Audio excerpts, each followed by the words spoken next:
샬롬 성도 여러분, 안녕하신지요?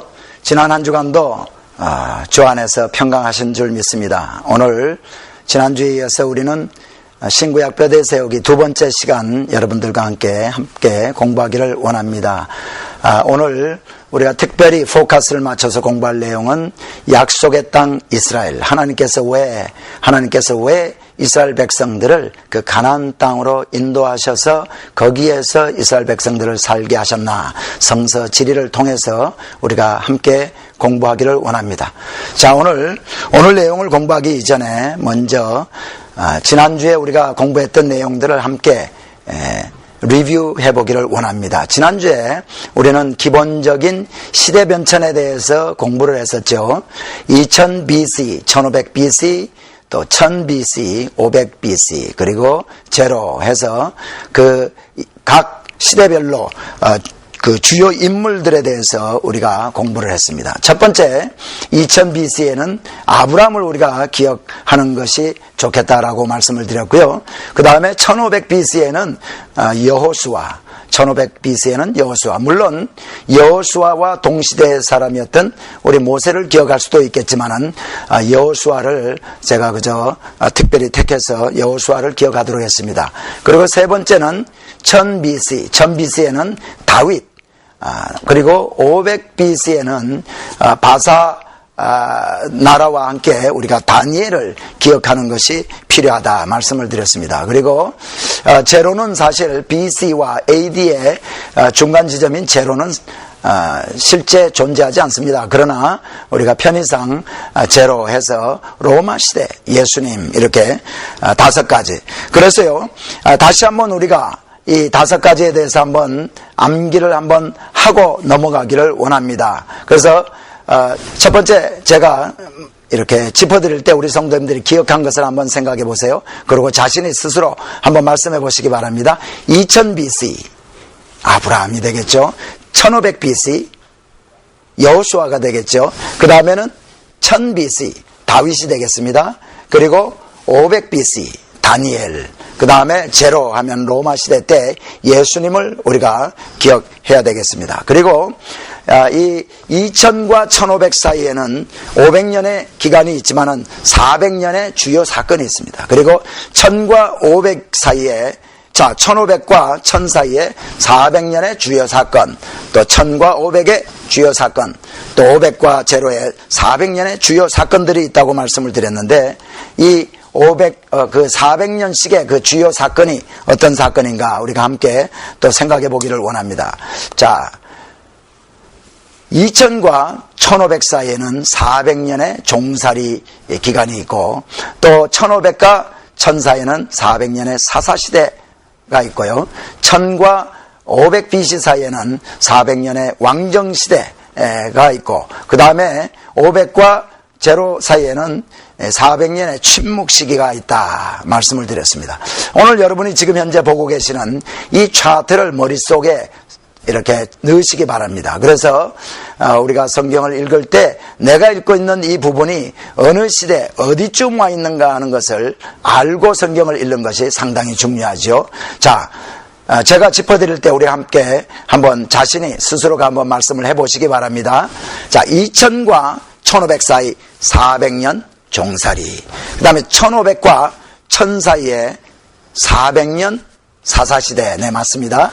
1000과 500 사이 400년의 왕정시대, 왕정시대라고 하면은 통일왕국시대, 분단왕국시대, 또 그리고 단일왕국시대, 이 세 가지 왕국시대가 있죠. 그래서 400년 왕정시대, 그 다음에 500과 제로 사이에는 무슨 시대가 있다고 했습니까? 400년의 침묵시기가 있었습니다. 그 당시에는, 이때에는 하나님의 말씀이 말라기 선지 이후에 세례 요한이 오셔서 말씀을 증거하기 이전까지 아무 말씀이 없었던 침묵시대. 자, 이것을 우리가 암기를 하고, 또 그 다음에 우리가 한번 암기해야 될 내용이 이겁니다.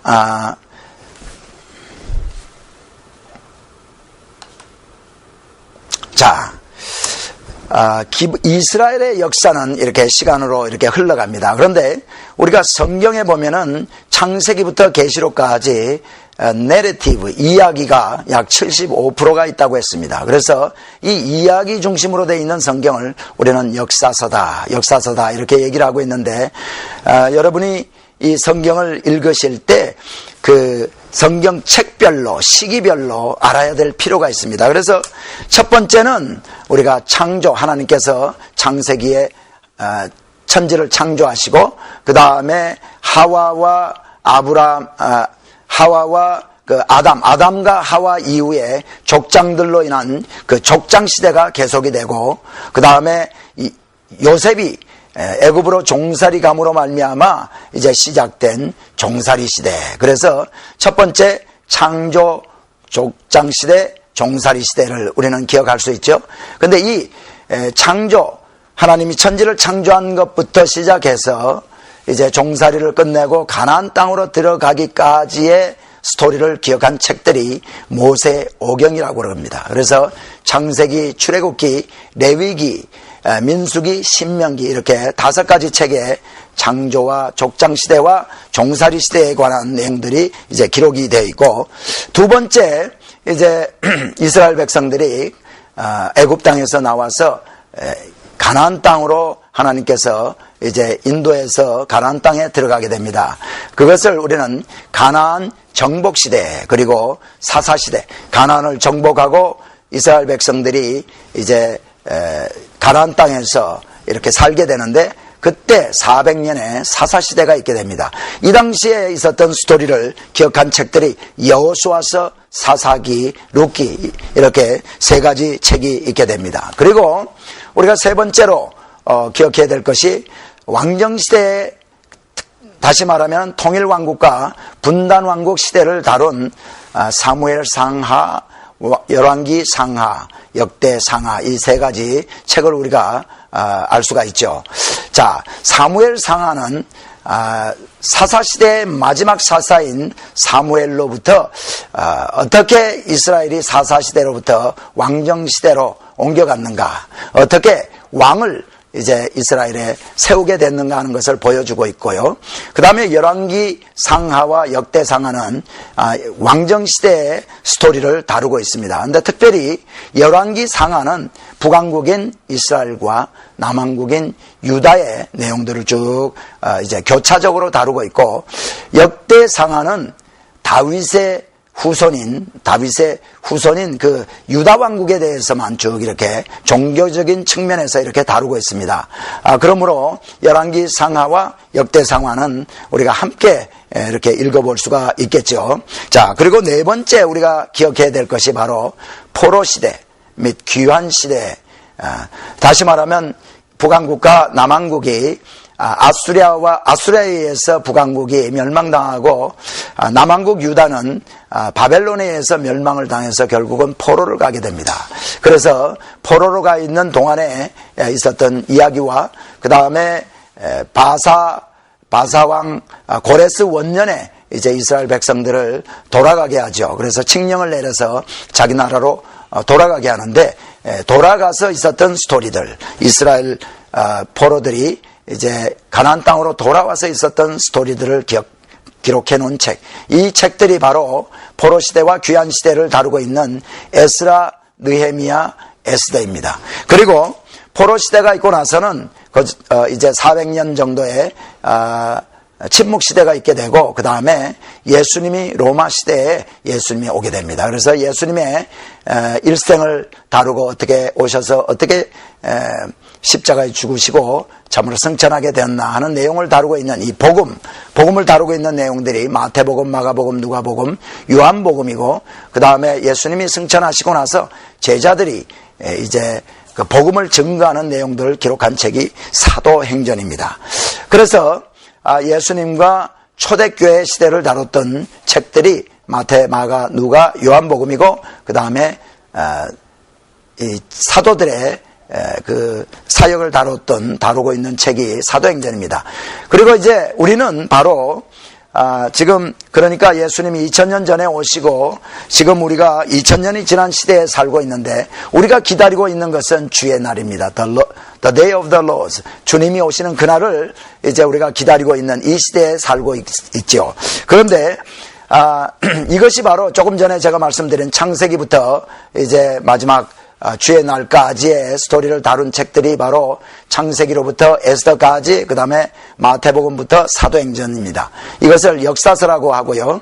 그 다음에 이 역사서들을 이제 보강해 주고 있는 책들이 있는데, 이것이 바로 시가서와 지혜서입니다. 시가서와 지혜서에는 욥기와 시편, 잠언과 이제 전도서와 아가서, 이런 것들이 시가서와 지혜서입니다. 이 시가서와 지혜서는 이 왕정시대 때에 기록을 했다라고 우리가 생각을 하면 되겠고요.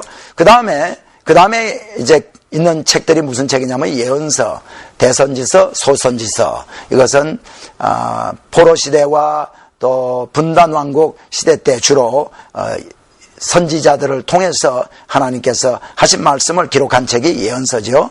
그 다음에 우리 신약 가운데서 이제 역사서인 그 마태복음, 마가복음, 누가복음, 요한복음을 이제 요한복음과 사도행전을 이렇게 우리가 역사서다 할 수 있는데, 이것을 보강하는 책들이 뭐냐면은 서신서입니다. 서신서에는 바울 서신서와 일반 서신서가 있습니다.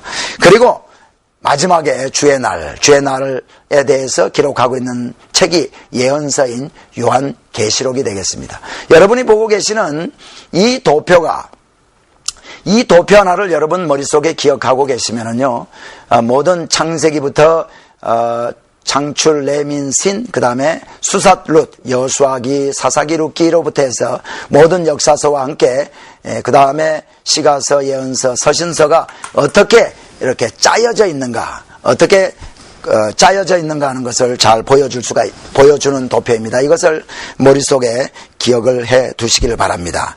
자, 오늘은 우리가 이제 지리 연구의 중요성에 대해서 여러분과 함께 생각해 보기를 원합니다. 제가 여러분과 함께 공부하는 이 성경 공부는 여러분이 잘 아시는 대로 신구약 뼈대 세우기다라는 타이틀로 공부를 하고 있는데, 이 신구약 뼈대 세우기는 특별히 지리를 함께 공부하면서 공부하는 성경 공부 시간입니다. 그러므로 우리는 앞으로 많은 지도를 보게 되겠고 지리에 대해서 공부를 하게 됩니다. 왜 우리는 지리를 공부해야 되는가? 왜 성서 지리에 대해서 알아야 하는가? 성서에 바이블에 나타나는 모든 그 배경에 지적인 이해가 있어야 된다. 그래서 우리가 지리 연구를 해야 됩니다. 다시 말하면은 시편 기자가 기록하고 있는 사망의 음침한 골짜기를 다닐지라도 하는 이 성경 구절을 우리가 묵상하고 그것을 이해하기 위해서는 이스라엘의 지형 가운데, 특별히 광야에 목자들이 양을 데리고 다니는 그 지형이 어떤 것인가를 우리가 알 때 그 시편 기자가 우리들에게 전해주고자 하는 그 메시지를 우리가 받을 수가 있습니다. 그러므로 말미암아 우리는 많은 사진도 볼 것이고 많은 지도를 보게 될 것입니다. 만일 우리가 사망의 음침한 골짜기를 다닐지라도 하는 이 성경 구절을 읽으면서 캘리포니아의 어떤 사막을 연상한다면 안 되겠죠. 그러니까 바른 지적인 성서의 지적인 이해를 위해서 성경 공부가 성서 지리의 공부가 필요하다. 그 다음에 계시의 배경과 상태의 이해 없이는 온전한 말씀의 이해가 거의 불가능하다라고 할 수 있습니다. 그러므로 우리는 성서 지리를 공부해야 되겠고, 특별히 우리 기독교는 역사적인 사실입니다. 우리 하나님께서 이 땅에 직접 오셔서 있었던 스토리들, 또 이 땅에 살고 있는 특별히 가나안 땅에 살고 있는 이스라엘 백성들과 함께 우리 하나님께서 있었던 스토리를 다루고 있는 종교가 바로 우리 기독교이기 때문에 역사적인 사실은 지리적인 배경과 시기적인 배경을 뛰어넘어서 우리가 생각할 수가 없죠. 그렇기 때문에 우리는 성서 지리를 연구해야 합니다. 자, 우리는 앞으로 성서 지리를 공부하고 지도를 공부할 때 이것이 성서 나타난 어느 도시입니다. 어느 성읍입니다. 또 이것이 어느 골짜기입니다. 하고 얘기를 하게 될 텐데, 과연 어떻게 성서에서 말하는 곳인지를 우리가 알 수 있는가 하는 것을 한번 생각해 봅니다.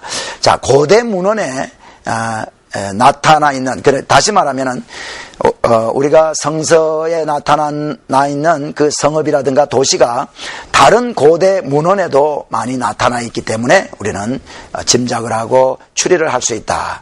그 다음에 문헌의 내용을 통해서 대략적인 위치를 우리는 파악할 수 있습니다. 다시 말하면은 베들레헴이 예루살렘과 어느 정도 떨어져 있다든지, 그 다음에 여리고는 내려가는 길에 있다. 그러므로 여리고는 예루살렘보다도 위치적으로 더 낮은 위치에 있다라는 것을 우리가 알 수 있죠. 이러한 종합적인 문헌의 내용들을 통해서 대략적인 위치를 또 파악할 수가 있고요. 그 다음에는 보존된 명칭, 고대에 사용했던 그 명칭들이 오늘날까지도 이렇게 보존이 되어 있는 것이 많습니다. 조금씩 이렇게 바뀐 명칭들도 있지만은 보존된 명칭들이 많이 있습니다. 그것을 통해서 우리는 알 수가 있고, 또 탈무드라든가 비잔틴 시대 때로부터 이어져 내려오는 전통, 이런 것들을 통해서 우리는 이 장소가 고대에 얘기했던 그 장소로구나 하는 것을 우리는 알 수 있습니다. 자, 그 다음에 이스라엘이라는 나라의 지정학적인 중요성을 우리가 한번 공부하기를 원합니다. 자, 이스라엘은 세 대륙 사이, 아프리카와 아시아와 유럽 사이에 위치하고 있습니다. 자, 이제 제가 다른 자료, 제 컴퓨터에 있는 이 자료를 통해서 지도를 한번 여러분에게 보여드리길 원합니다. 이스라엘이 위치되어 있는 그 지도를 한번 보여드리기를 원하는데요. 자, 한번 보죠. 자, 여러분이 보시는 이 지도가 이스라엘 주변 도시를, 주변 국가들을 보여주는 도시입니다. 자, 이 가나안 땅인 이스라엘은 이 서편으로 지중해를 끼고 있고, 동편으로는 이 지금의 요르단을 사이에 있는 이러한 도시입니다. 그런데 여러분이 보시는 바처럼 이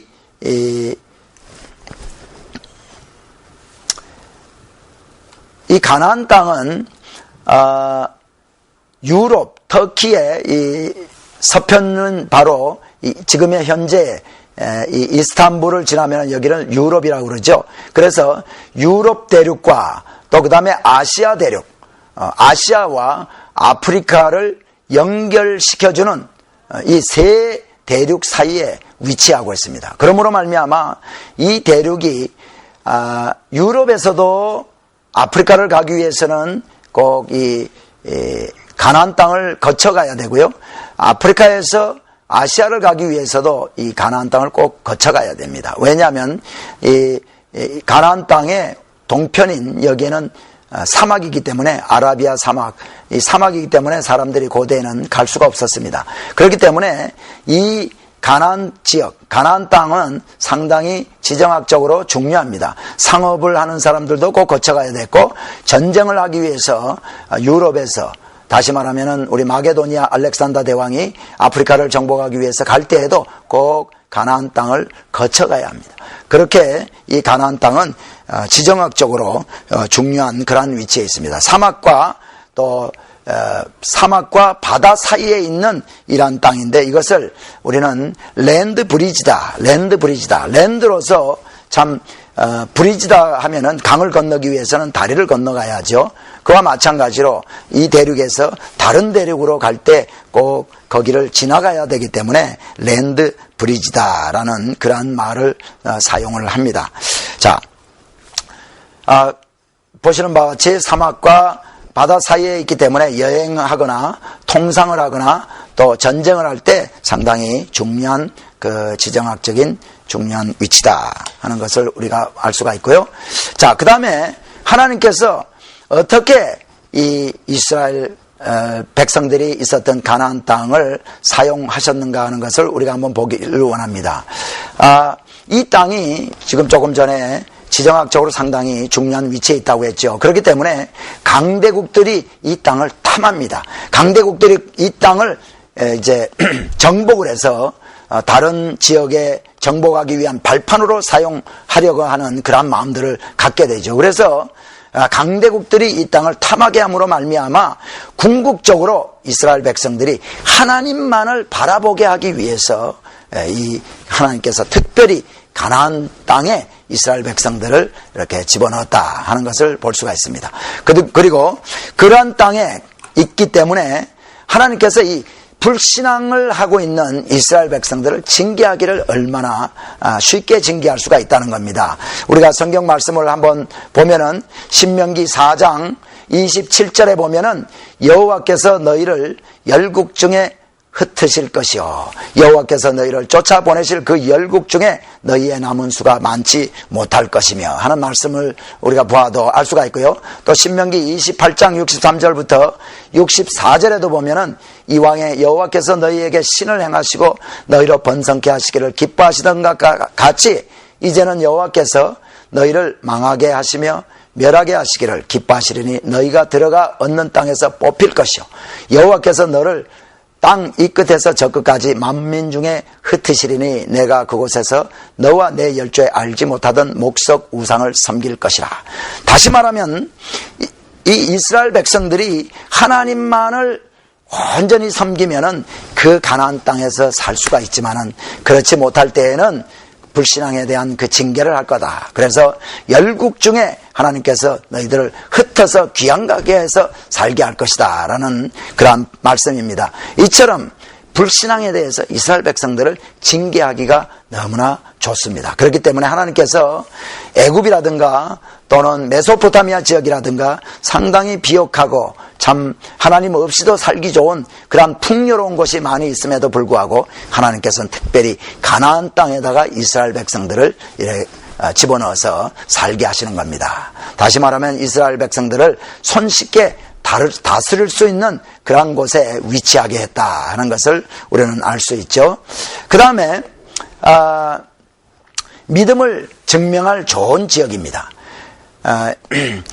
이스라엘 백성들의 그 보호를 위해서 하나님만을 신뢰하게 하는 거죠. 그래서 하나님만을 온전히 예배하게 하고 전쟁을 하게 될 때에 자신들의 어떤 노력과 자신들의 힘으로 전쟁을 하는 것이 아니라 하나님만을 의지하고 전쟁에 나아갈 때 하나님께서 승리하게 해주신다. 그래서 그들의 믿음을 증명할 수 있는 참 좋은 지역입니다. 그리고 이렇게 가나안 땅이 참 비도 오지 않고 사람이 살기가 그렇게 좋지 않은 땅입니다.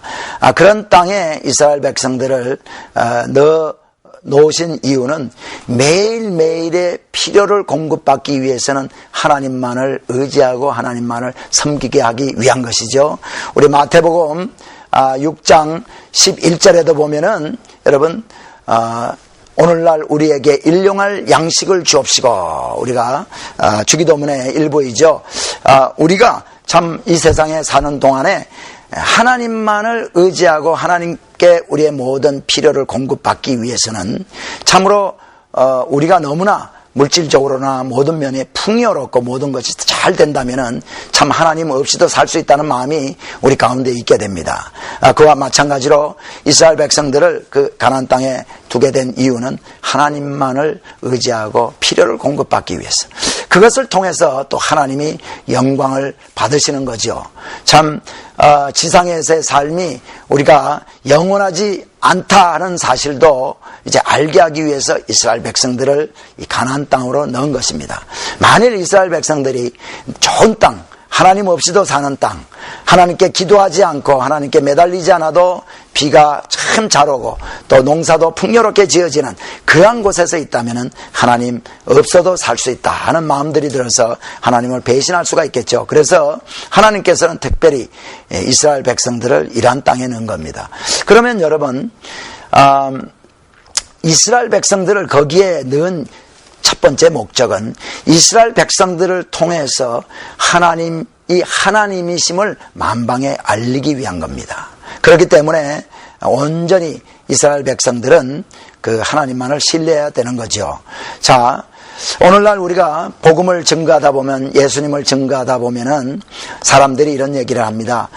왜 우리 한국 사람의 신인 당군을 믿지 왜 외국 신을 믿느냐 하는 그러한 반대 아닌 반대에 우리가 부딪힐 때가 있죠. 그러나 여러분, 우리 하나님은 이스라엘의 신이 아니라 우리 온 인류의 하나님이십니다.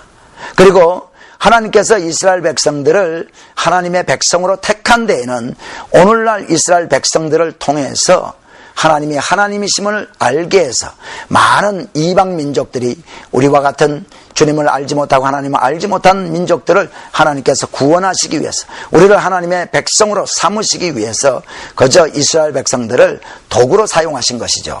자, 그리고 또 한 가지, 하나님께서 이스라엘 백성들을 가나안 땅에 넣게 된 이유는 무엇인가? 복음을 전파하기 위해서, 효과적으로 복음을 전파하기 위해서입니다. 이 랜드 브리지인 강대국들이 이렇게 탐하는 그 가나안 땅에다가 이스라엘 백성들을 넣음으로 말미암아 많은 나라들이 여기 와서 가나안 땅을 정복하고 거기에서 하나님을 알게 되어서 자기네 나라로 돌아가서 하나님을 이제 믿게 되는 거죠. 그리고 또 우리 신약시대에 와서 보면은 이 많은 나라들이 이렇게 복음을, 이 가나안 땅을 정복함으로 말미암아 이제 사도 바울과 같은 사람이 이제 로마라든가 그리스라든가 터키라든가 참 그 당시에 세상 끝이라고 하는, 땅 끝이라고 하는 그런 곳에까지 다 다니면서 복음을 증거할 수 있게 하기 위해서 이 가나안 땅에다가 이스라엘 백성들을 집어넣은 거죠. 참 어느 섬이라든가 많은 나라 사람들이 탐을 내지 않고 관심을 갖지 않는 곳에서 복음이 시작이 됐다면은 그 복음이 전파되기가 상당히 어려울 겁니다. 그러나 가나안 땅이라고 하는 많은 강대국들이 탐하는 그곳에 이제 이스라엘 백성들을 넣고 살게 함으로 말미암아 복음이 효과적으로 전파가 될 수 있는 거죠. 우리가 갈라디아서 4장 4절에 보면 때가 참에 하나님이 그 아들을 보내사 여자에게서 나게 하시고 율법 아래 나게 하신 것은 하는 말씀이 있죠. 우리 예수님께서 이스라엘이라는 그 땅에서 태어나게 되고 거기서 죽으시고 거기서 또 승천하시고 또 제자들을 이제 삼아서 복음을 증거하게 하신 이유가 바로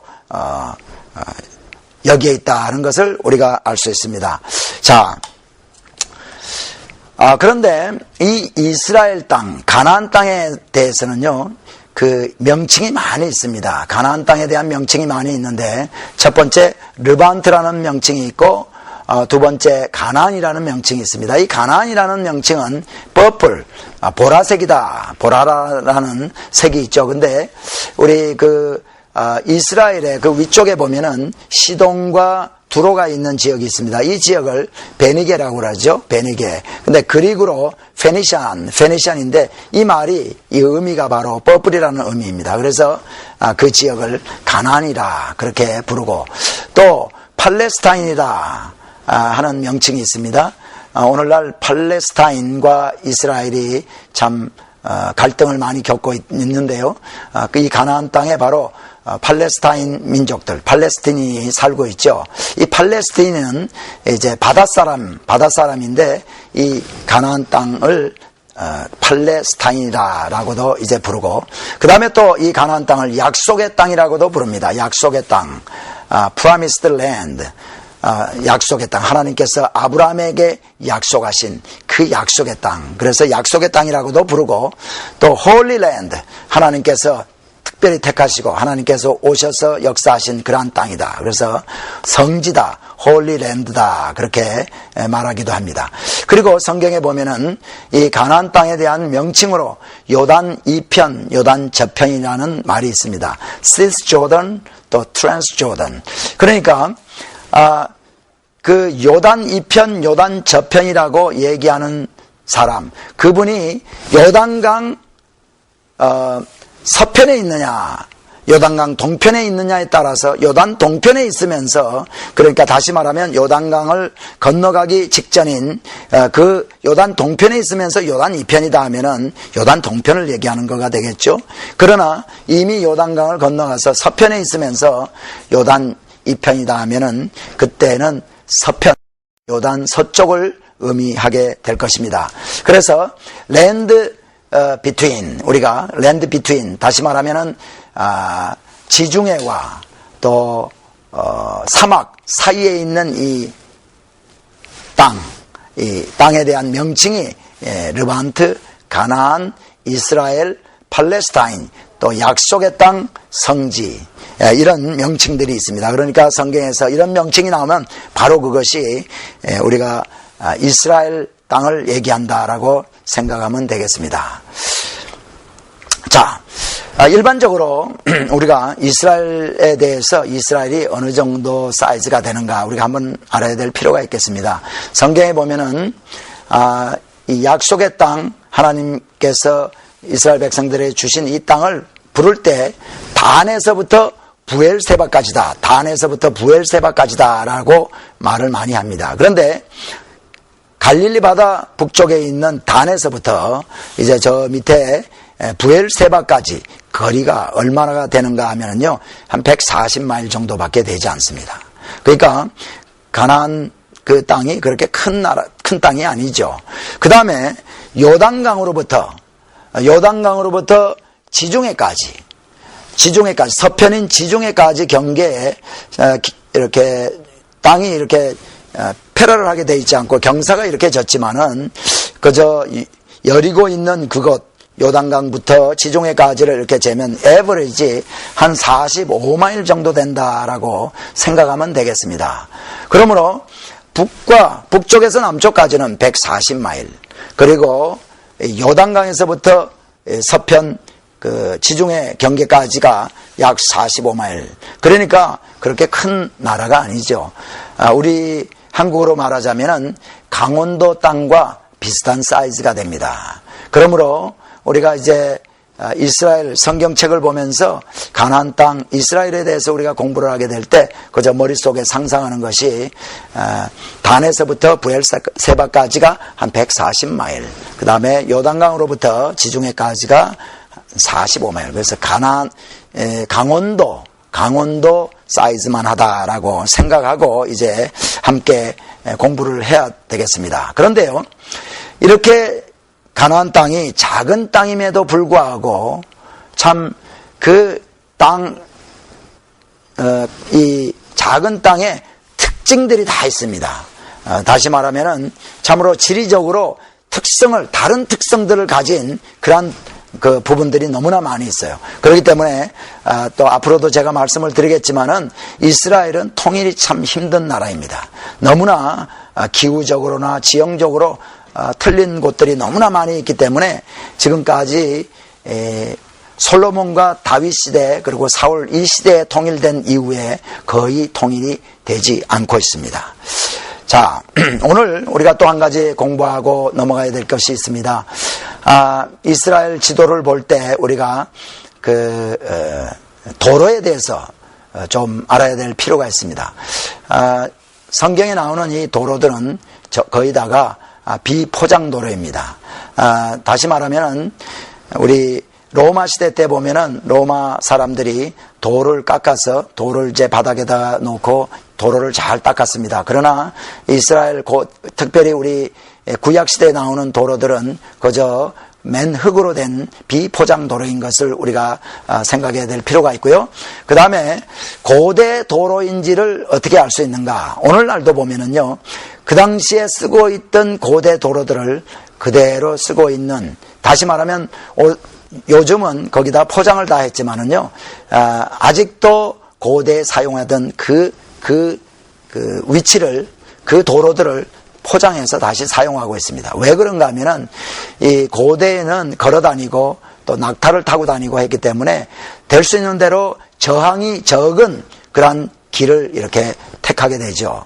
그런데 계속해서 고대 사람들이 저항이 적었던 길이라면은 아직까지도 계속해서 저항이 적기 때문에 그 길이 사람들이 아직까지도 계속해서 그 길을 사용해 오고 있는 거죠. 그래서 지금도 고대 아브라함과 야곱과 이삭이 다녔던 그 길이 아직도 참 사람들이 다니기 편리한 길이기 때문에 거기다가 포장을 해서 지금도 사용하고 있습니다. 이런 것들이 기록을 통해서 알 수 있고 또 고고하게 발견을 통해서 우리가 알게 됩니다. 자, 오늘 우리는 이스라엘 지도를 보면서 이스라엘 땅을 관통하는 국제 간의 도로에 대해서 우리가 한번 생각해보고 어디가 어느 그 길이 국제 간에 가는 도로인가 한번 알아보기를 원합니다. 여러분이 지금 보고 계시는 이 지도가 이스라엘 지도입니다. 이 위에 조그만 하얀 부분이 갈릴리 바다고 사해 바다죠. 그리고 이쪽이 지중해가 되겠습니다. 그리고 이 지중해를 따라서 쭉 올라가는 이 길이 바로 해변길이고요. 계속해서 쭉 올라가면은 다메섹이라든가 이 바단 아람을 이제 통과하게 되겠죠. 그 다음에 지금 제가 여러분에게 화살표로 이렇게 표시하고 있는 이 도로가 바로 족장의 길이라고 해서 아브라함과 야곱, 이삭과 야곱이 많이 다녔던 그러한 길입니다. 아브라함의 종 엘리에셀도 이 길을 따라서 이제 바단 아람까지 갔었죠. 그리고 야곱도 이 길을 따라서 바단 아람에 갔다가 또 돌아올 때도 이 길을 따라서 와서 세겜에 와서 이제 좀 살다가 다시 쭉 내려왔던 길을 여러분 성경을 통해서 잘 아실 것입니다.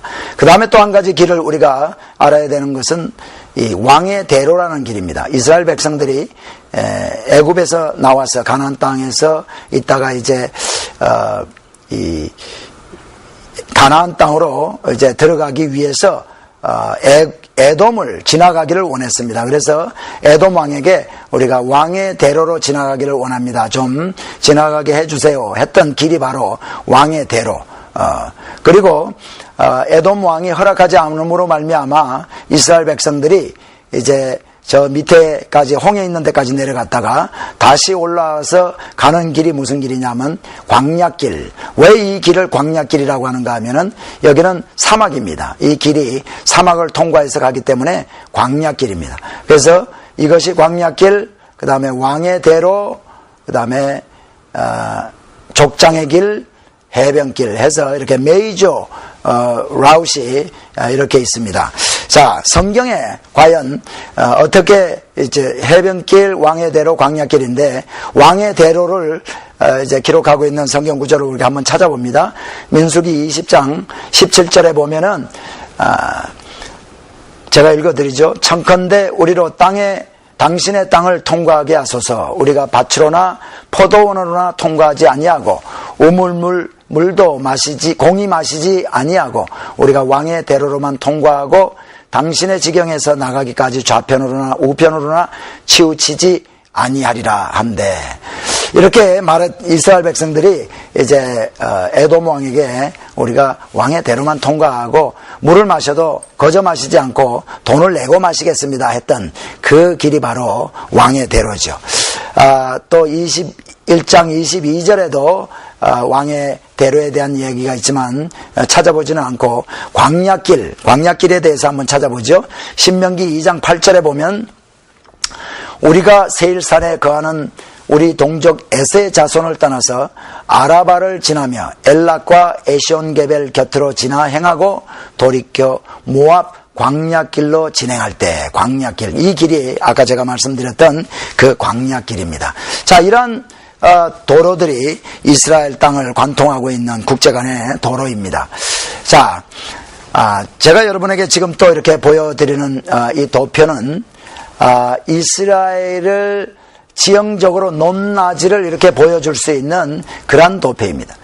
자, 여기 욥바가 있는 이 부분이 바로 이제 지중해가 되겠고, 그 다음에 여기가 해변가에 있는 땅들이요, 여기가 바로 해안 평야지대입니다. 해안 평야지대. 여기는 상당히 비옥한 땅이고 또 상당히 편편하고 농사도 짓는 그런 땅이 되겠고요.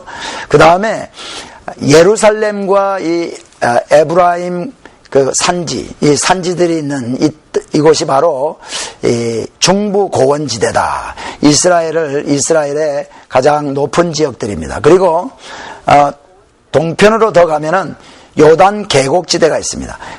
갈릴리 바다로부터 사해바다까지 흐르는 요단강이 흐르고 있는 이 지역을 요단 계곡 지역이다 하고 있는데, 이제 그리고 동편으로 보면은 동부 고원지대가 있죠. 그래서 상당히 이 지형이 그 지대, 그러니까 이스라엘 가나안 땅이 상당히 작은 땅이지만 우리나라의 강원도 정도 사이즈밖에 되지 않지만은 그 지형의 특성이 상당히 있습니다. 그래서 여러분들께 제가 이 사진 몇 장들을 좀 보여드리면서 이 해안 평야지대는 이런 곳이구나 하는 것을 이제 느낄 수 있도록 사진 몇 장을 좀 보여드리기를 원합니다. 이 블레셋 평원이라고 하는 그 지역을 찍은 사진인데요. 한번 보여드리겠습니다. 자, 여러분, 여기는 아벡이라고 하는 도시로부터 남쪽을 바라보면서 찍은 사진이죠.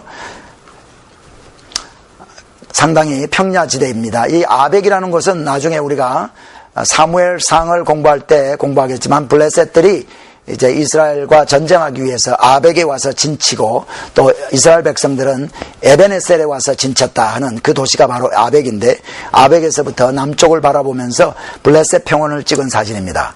그리고 이것도 결국 이제 그 평원지대, 코스탈 플레인, 해안 평야지대를 찍은 사진이고요. 자, 여기는 우리가 성경 좀 읽으신 분들은 잘 아시겠지만, 다윗이 이제 사울의 칼을 피해서 도망 다니면서 가드라는 곳에, 가드 성읍으로 도망을 가게 됩니다. 그때 가드 왕 아기스 왕에게 이제 찾아가서 미친 짓을 하는 그곳이 바로 가드인데, 지금 보시는 사진이 바로 그 가드가 있었던 곳이고요. 그 주위에 평야지대를 볼 수가 있죠. 자, 동일한 그 가드 지역 사진을 보시면서 해안 평야지대가 이렇구나 하는 것을 느끼시기 바랍니다. 여러분 보시는 이 사진은 가사, 삼손이 이제 잡혀갔던 곳 이 가사인데요. 지금 우리는 가자라고 그러죠. 여기는 아직도 블레셋 사람들이 살고 있는 그러한 곳입니다. 지금 현대 사진이죠. 또 이스라엘과 전쟁하는 동안에 이스라엘에서 이렇게 파괴가 돼 있는 그러한 모습입니다. 그리고 가자 지역,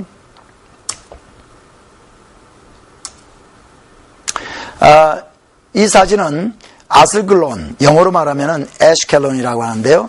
아스글론, 구약에 나오는 아스글론이 있는 곳이 바로 지중해 바다 근처에 있는 도시인데, 그 아스글론의 앞에 있는 그 해안가를 찍은 사진입니다. 그리고 아스글론 성읍이 있었던 그 텔에 대해서는 조금 이따가 제가 말씀을 좀 드리겠습니다.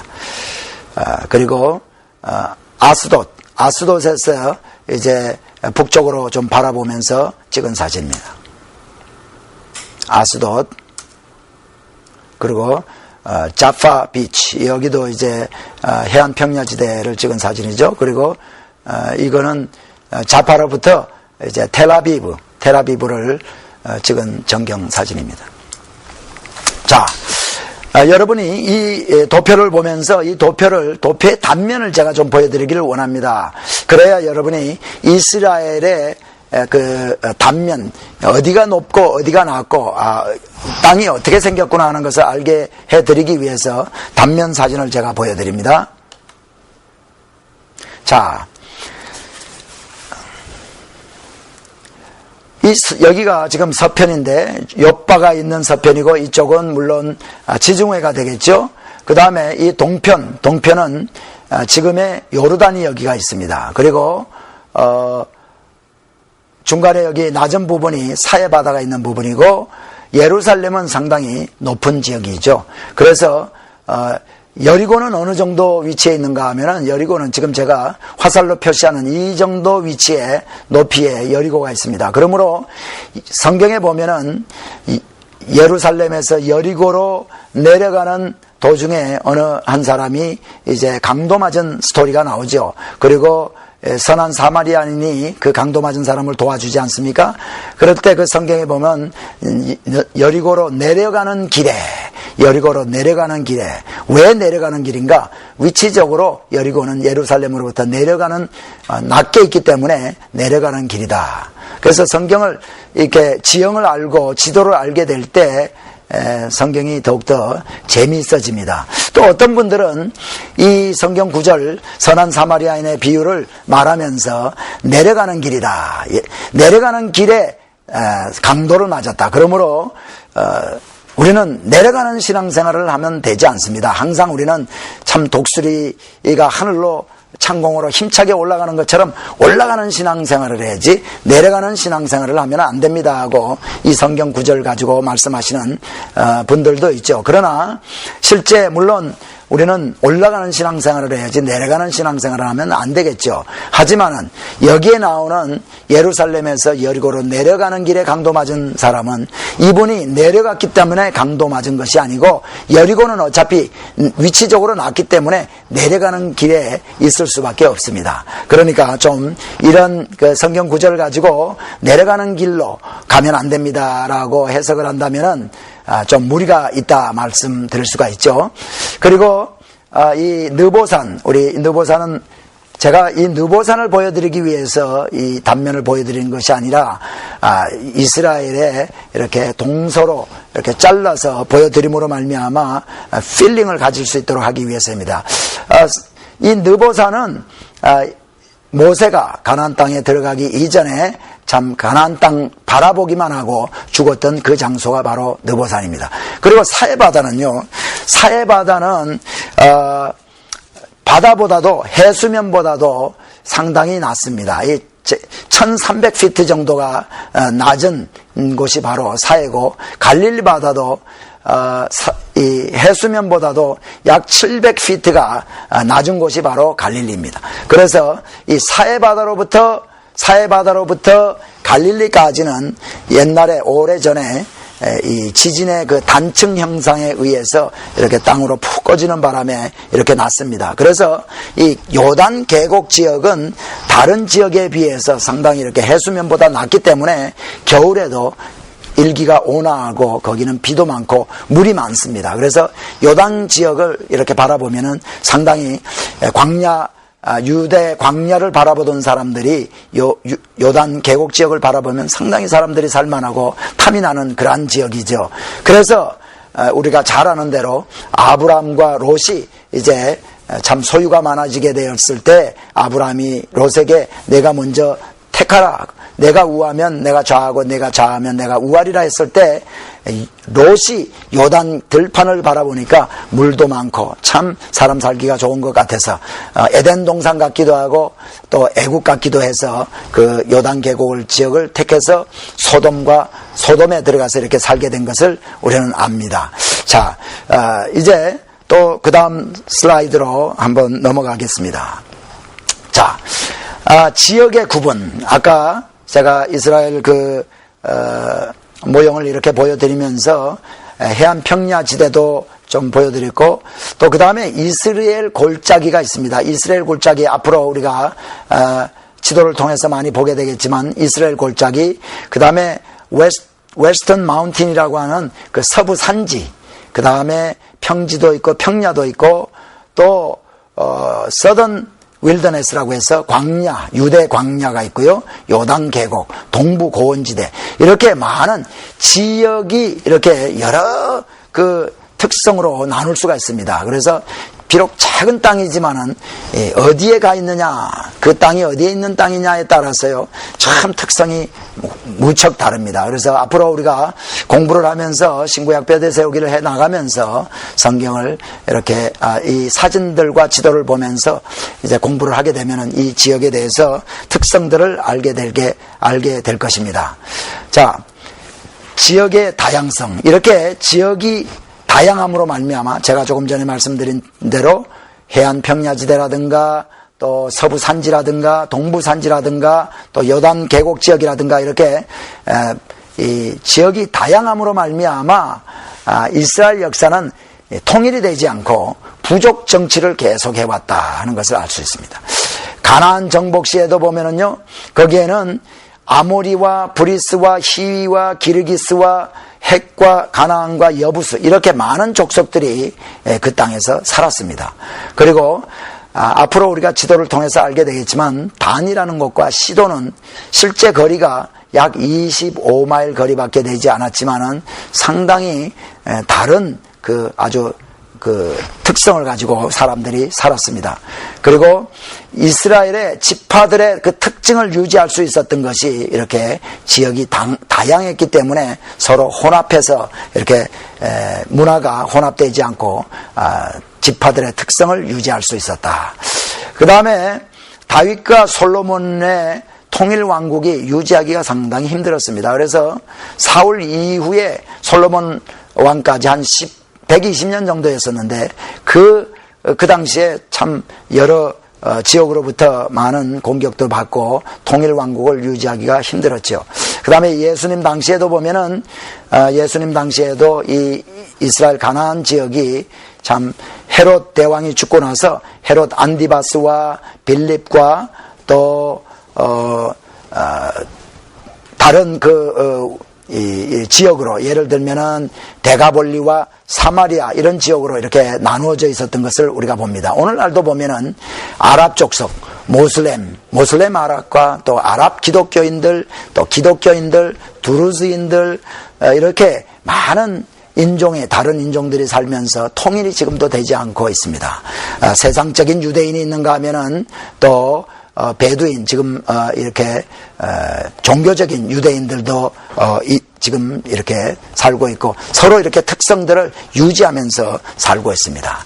자, 이렇게 지역이 다양함으로 말미암아 통합이 힘들다. 그 다음에 강력한 정부를 세우기가 힘들다. 그 다음에 다윗과 솔로몬 시대를 제외하고 나면은 한 번도 통합된 적이 없다. 그리고 어느 두 나라가 정치적으로 협정을 하고 약조를 하면은 그 주위에 있는 다른 나라가 위협을 느껴서 긴장을 하게 됩니다. 그래서 성경에 보면 이스라엘과 베니게가 이렇게 약정을 하게 됐을 때, 약조를 하게 돼, 협정을 맺게 됐을 때 다메섹이 긴장을 하고 얼마 전에도 이스라엘과 레바논이 이렇게 참 평화 무드를 가지게 됐을 때 시리아가 상당히 긴장을 하게 된 것을 봅니다. 그리고 이스라엘과 피에로가 팔레스타인이 이렇게 협정을 맺게 되면은요, 요르단이 긴장을 했죠. 그리고 이제 지금은 이렇게 이스라엘이라는 나라가 통합이 힘들고 한 나라가 되기 힘들지만은 성경에 보면은 메시아 우리 예수님이 다시 오실 그때 이제 통합이 되게 됩니다. 그것을 이사야서 2장 1절로부터 14절에 이렇게 보면은 아모스의 아들 이사야가 받은 바 유다와 예루살렘에 관한 말씀이라. 말일에 여호와의 전에 산이 모든 산 꼭대기에 굳게 설 것이요 모든 작은 산 위에 뛰어나리니 만방이 그리로 모여들 것이라. 많은 백성이 가며 이르기를 오라 우리가 여호와의 산에 오르며 야곱의 하나님의 전에 이르자 그가 그 도로 우리에게 가르치실 것이라. 우리가 그 길로 행하리라 하리니 이는 율법이 시온에서부터 나올 것이요 여호와의 말씀이 예루살렘에서부터 나올 것임이니라. 그가 열방 사이에 판단하시며 많은 백성을 판결하시리니 무리가 그 칼을 쳐서 보습을 만들고 그 창을 쳐서 낫을 만들 것이며 이 나라와 저 나라가 다시는 칼을 들고 서로 치지 아니하며 다시는 전쟁을 연습지 아니하리라. 메시아 다시 오셨을 때 그런 모습을 예언해 주고 있는 말씀입니다. 이렇게 이사야서와 또 스가랴서 같은 곳, 또 학개와 같은 그런 말씀을 통해서 메시아가 재림할 때 통합이 된다는 것을 우리는 이제 알 수가 있습니다. 자, 우리가 이스라엘을 공부하게 되면은 또 기후에 대해서 좀 공부를 해야 되겠습니다. 알아야 됩니다. 이스라엘은 어떤 기후인가? 아열대 기후와 지중해성 기후입니다. 그래서 특별히 아열대 기후와 지중해성 기후는 사계절의 구분이 뚜렷하지 않습니다. 그리고 건기와 우기의 구분이 분명합니다. 건기다 하면은 비가 오지 않는 시기를 말하죠. 4월달부터 9월달까지를 건기라고 하고 우기는 비가 많이 오는 시기는 10월달부터 3월달까지입니다. 그런데 이 건기에는 건기 중에서도 7월과 8월은 높은 온도가 상당히 높습니다. 그래서 이때를 우리는 여름이라고 그러고, 또 우기 10월달부터 3월달까지가 우기인데 1월달과 2월달에는 엄청난 비가 옵니다. 그래서요, 영국의 런던과 예루살렘이 1년 연중 강우량이 비슷합니다. 그러나 런던은 1년 내내 비가 보슬보슬 이렇게 오지만은 예루살렘은 이 우기 가운데서도 1월달과 2월달에 폭우로 쏟아집니다. 그러므로 연중 강우량은 런던과 예루살렘이 비슷하지만은 이 이스라엘은 참 비가 이렇게 쏟아짐으로 말미암아 마른 곳이 많다. 광야 같은 것이 많다.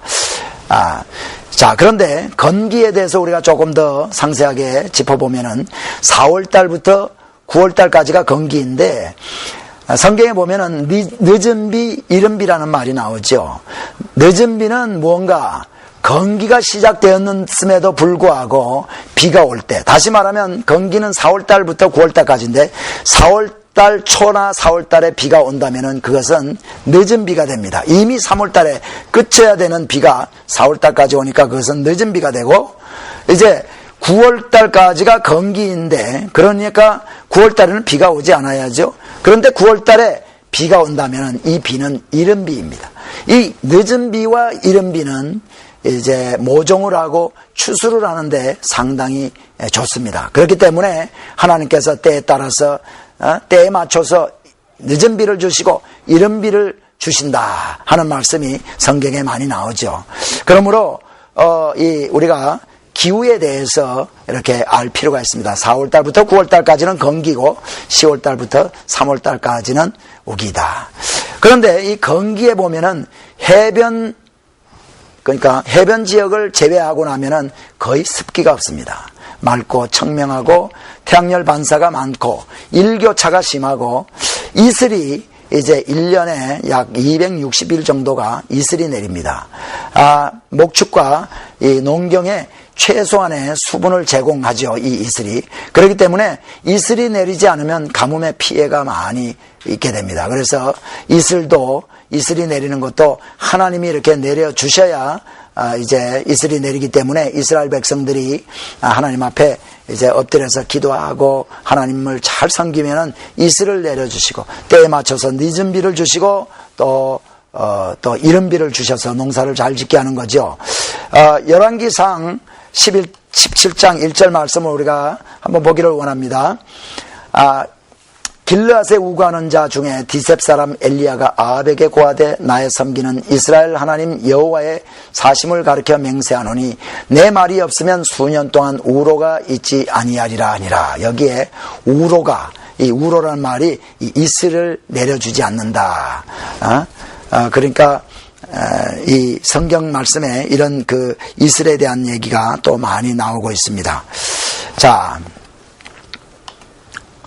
우기는 10월부터 3월 연중 강우량이 상당히 많습니다. 연평균 약 600mm 정도의 비가 내리는데 이스라엘 땅은 물 보존력이 상당히 약합니다. 구릉지대가 있고 석회암이 있기 때문에 물을 이렇게 비가 많이 오지만은 홀드를 하지 못합니다. 그래서 참 하나님을 의지하지 않고는 이 농사 짓는 것이라든가 식수라든가 이런 것들을 해결하기가 상당히 힘들었죠. 성경에도 보면 가뭄에 관한 기록들이 많이 나오고 이른 비, 늦은 비에 관한 기록들이 많이 나오고 있습니다.